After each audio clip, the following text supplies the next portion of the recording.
Ekonomis Islam. Ekonomis Islam merupakan sebuah prototipe perekonomian yang berbasiskan nilai-nilai keislaman dengan menjunjung tinggi nilai kebersamaan dalam mencapai kesejahteraan. Islam sendiri merupakan agama universal, agama yang meliputi dan membimbing seluruh aspek kehidupan kita. Maka, untuk menjadi seorang muslim yang kafah, tentu seluruh kegiatan dan perbuatan kita harus sesuai dengan tuntutan syariat Islam. Dalam video kali ini, kita akan membahas salah satu aspek kehidupan yang sangat penting dan tentunya tidak lepas dari tuntutan ajaran Islam, yaitu aspek ekonomi. Kegiatan berekonomi atau yang sering disebut dengan iqtisad.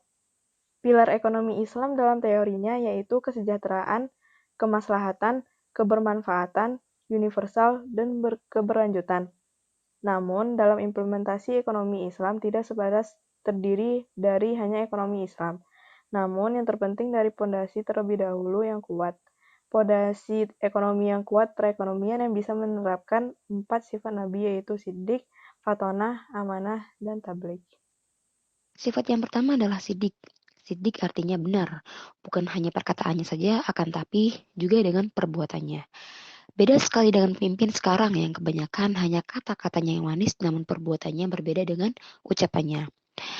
Maka dari itu mustahil bagi Nabi untuk bersifat pembohong atau kizib atau dusta dan sebagainya. Yang kedua adalah amanah. Amanah artinya benar-benar bisa dipercaya. Jika satu urusan diserahkan kepadanya, niscaya orang percaya bahwa urusan itu akan dilaksanakan dengan sebaik-baiknya. Oleh karena itulah Nabi Muhammad SAW dijuluki oleh penduduk Mekah dengan gelar Al-Amin, yang artinya terpercaya jauh sebelum beliau diangkat jadi Nabi. Apapun yang beliau ucapkan, penduduk Mekah mempercayainya, karena beliau bukanlah orang yang pembohong. Sebagaimana surat Al-A'raf ayat 68 yang artinya, aku menyampaikan amanat-amanat Tuhanku kepadamu, dan aku hanyalah pemberi nasihat yang terpercaya bagimu.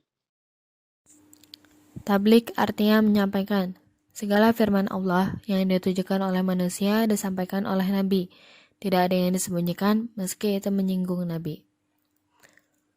Ada sebuah cerita yang berkaitan dengan surat Abasa ayat 1, yaitu ketika Ibnu Ummi Maktum yang buta yang datang kepada Rasulullah sambil berkata, "Berilah petunjuk kepadaku ya Rasulullah."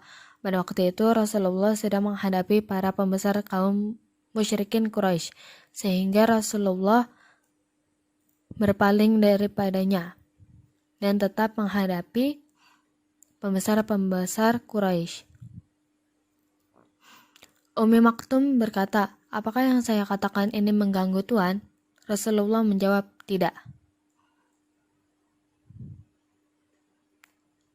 Ini diriwayatkan oleh At-Tirmizi dan Al-Hakim yang bersumber dari Aisyah. Diriwayatkan pula oleh Ibnu Ya'la yang bersumber dari Anas. Sebetulnya, apa yang dilakukan Nabi itu menurut standar umum adalah hal yang wajar. Saat sedang berbicara di depan umum atau dengan seseorang, tentu kita tidak suka diinterupsi oleh orang lain. Namun untuk standar Nabi, itu tidak cukup. Oleh karena itu, Allah menegurnya. Sebagai seorang yang tabligh, meski ayat itu menyindirnya, Nabi Muhammad tetap menyampaikannya kepada kita. Itulah sifat seorang Nabi.